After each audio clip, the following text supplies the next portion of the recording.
This tutorial is going to show you how to add some patterns onto your animal using a new tool called the Clone Stamp tool. You'll notice that I have a lot of layers open already from my previous manipulations. If I am happy with these and I don't need them as separate layers anymore, one thing you can do to kind of simplify the area over here is to right click on this layer.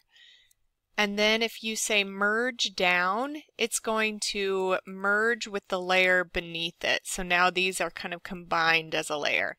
I can continue to do that and merge them all together until I get to my background copy here, because remember I wanted just my background, and this is the one I'm working on. So now it's a little bit cleaned up so that when I add more things onto it, I don't have a million layers that I don't need. I went ahead and saved a photo of a zebra, and I'm going to take this pattern and I'm going to apply it onto my whale for extra emphasis. Now how I'm going to do this is I'm going to start on the zebra and I'm going to use a new tool called the Clone Stamp tool. It looks just like a stamp, and if I hold my mouse down, I have a couple options here, but I want the Clone Stamp tool. Now what that does is I have a circle to work with, and I have some manipulations up here at the top. If I hold my Alt key down, it's right by the space bar. If I hold it down, it gives me kind of a target. And if I hold that key down and click, it's going to then duplicate whatever's in that area. And you can see it's kind of stuck to my tool here. And so that I can then stamp it by clicking, and I'm just showing you over here kind of what that looks like. I can stamp that pattern onto a different area. Now one thing that's helpful with this, because we want it to blend in with our whale, is to set the size and the hardness so that it's a little bit easier. I want a really hazy edge on my brush or my circle. If I have a hard edge, it's not going to blend as nicely. So I have a really hazy edge. I set this hardness to 0, so it's very soft around the edges. And then the size is kind of up to you, whatever fits your picture. So I'm going to grab a different portion of my zebra by clicking Alt, click. Now I have this little bit of pattern, and I'm going to go back to my whale, and I still have this pattern attached. Now it might be a little large for my whale, so I could make the size a little bit smaller.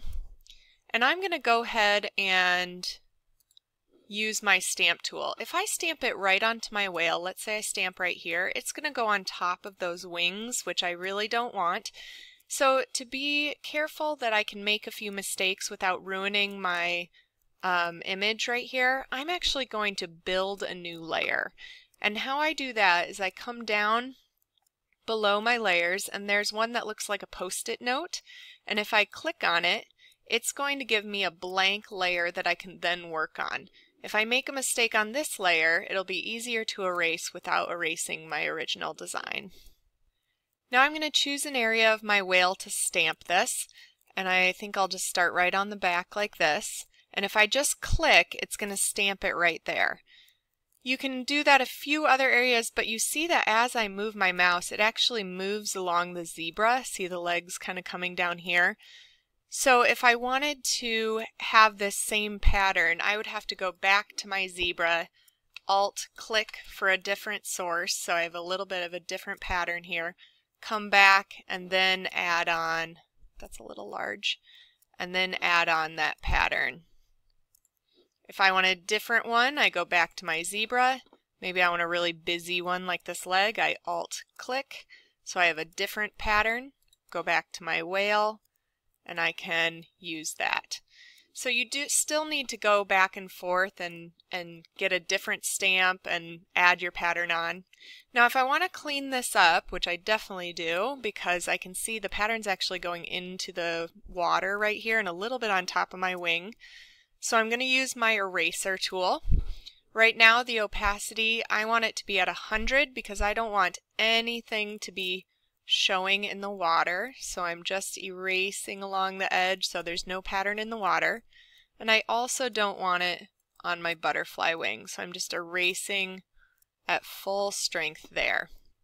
I also think this stamp is a little bit too strong. It's really white and it doesn't seem like it fits too well with my whale. So I'm going to reduce the opacity of my eraser so it's really blurry. It's only erasing a portion of it. And when I click on those white areas that are a little too strong, they will blend in and bring more of that whale forward. So then you can get a pattern to really look like it belongs with the animal. I can repeat this process over and over until I'm happy with it, and that way you can add on a lot of different patterns right onto your animal. Oops, I was on eraser. No wonder it didn't clone. So I'm just Alt-click, go back to my original whale, can click a few times, use my eraser at a low opacity to lighten that up. And that is how I create a pattern of one animal onto a different animal.